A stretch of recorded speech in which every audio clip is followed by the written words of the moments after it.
The one man my husband trusts like a brother is the same one who crossed the line with me. And if he ever discovered this secret, it would rip our world apart. I've been holding on to this for weeks, replaying it in my head like a nightmare I can't wake from. You're the first I've told keep it quiet, because he's still laughing and joking with both of us, completely unaware of the betrayal right under his nose. We've been married for 8 years now, building a life filled with weekend barbecues, family gatherings, and those quiet evenings where everything feels just right. My husband is the steady type, reliable, always there with a hug after a long day at my job in retail management. His best friend has been part of our circle since college. They've shared everything from road trips to late night talks about life. I'd always seen him as just that, a friend, someone who made our group laughs louder and our game nights more fun. He was around so often, helping with house projects or joining us for dinners, that he felt like family. But lately, things shifted in ways I never expected. It began subtly, during one of our regular get-togethers. My husband was hosting a poker night with the guys, and I was in the kitchen prepping snacks, chatting with his best friend, while the others yelled over cards in the living room. We'd always bantered harmlessly, teasing about my terrible bluffing skills or his endless string of bad dates. That night, as I handed him a beer, our fingers lingered a second too long, and I caught a look in his eyes that wasn't just friendly. It unsettled me, but I brushed it off as the alcohol talking. Have you ever noticed a glance that changes everything, making you question what was always innocent? As weeks went by, those moments piled up. My husband started a new shift at work, leaving early mornings and coming home exhausted, which meant more time alone for me. His best friend would drop by unannounced, saying he was checking on things or borrowing tools. We'd end up talking for hours on the porch swing, sharing frustrations about life, me venting about feeling overlooked in the marriage, him opening up about his recent breakup and how empty his apartment felt. There was this growing comfort, a connection that filled the gaps my husband's schedule left. I'd find myself looking forward to his visit, telling myself it was just nice to have company. The turning point came during a stormy weekend. My husband had to drive out of town for a family emergency. His mom wasn't feeling well, and he asked his best friend to swing by and help me with a leaky roof we'd been ignoring. The rain pounded relentlessly as we worked together in the attic, passing tools and laughing at how soaked we were getting from drips. Thunder shook the house, and the power flickered out, leaving us in dim flashlight glow. We sat on the old couch up there, waiting for the storm to pass, and the conversation turned vulnerable. He admitted he'd always admired how I handled everything with grace, and I confessed how lonely the quiet house made me feel. The air grew heavy, charged like the lightning outside. In that isolated moment, with the world raging around us, things shifted. One shared vulnerability led to another, and we crossed into territory we couldn't come back from. It was impulsive, wrapped in the chaos of the storm, but the second it ended, regret flooded in faster than the rain.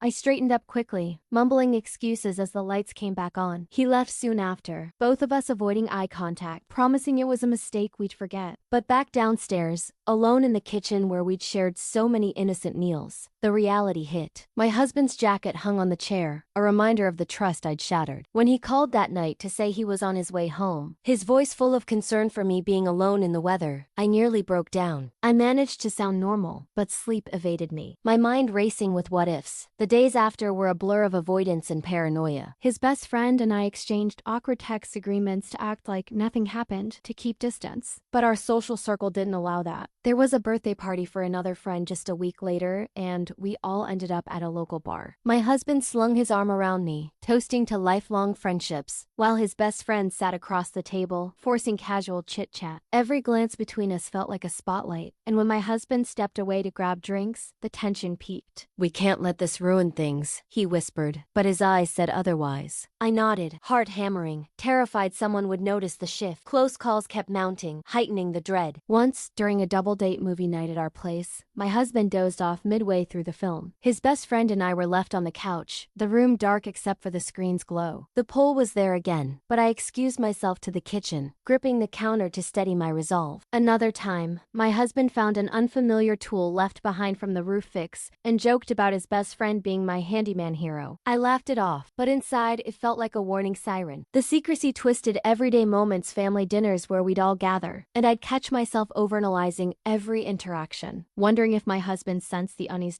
as time drags on. The initial rush has soured into constant anxiety. I love my husband deeply. He's the one who makes coffee just how I like it, who remembers anniversaries with handwritten notes. But this hidden truth has poisoned our closeness. I find myself pulling back during hugs, fabricating headaches to avoid intimacy, all while he worries it's something he's done. The irony is brutal. His best friend, the guy he'd call in a crisis, is the source of mine. I've started journaling late at night, scribbling out the confusion. Was it a cry for attention? A fleeting escape from routine? Or just a colossal error in judgment? Seeing them together now high-fiving over a game or planning a fishing trip fills me with a mix of shame and fear. One slip, one unguarded moment, and it could all collapse. Weeks have turned into a fragile normalcy, but the secret looms like an unspoken shadow. My husband plans our future with enthusiasm, talks of vacations. Maybe starting a family while I nod along, haunted by the what dash, if dash she dash knew. It's exhausting, this double life, smiling through the guilt. Sometimes I rehearse confessions in the mirror, imagining his shock, his hurt. Other times, I convince myself silence is mercy, that burying it protects us all. But secrets fester, don't they? A misplaced message, a suspicious absence, it could surface without warning. Have you ever made a choice that redefined who you are, leaving you questioning everything? Pouring this out to you lightens the load, even if just a little. Now, down in the comments, should I come clean to my husband, confess it all face to face, or lock this away forever to preserve our life together? Your perspectives could change everything for me.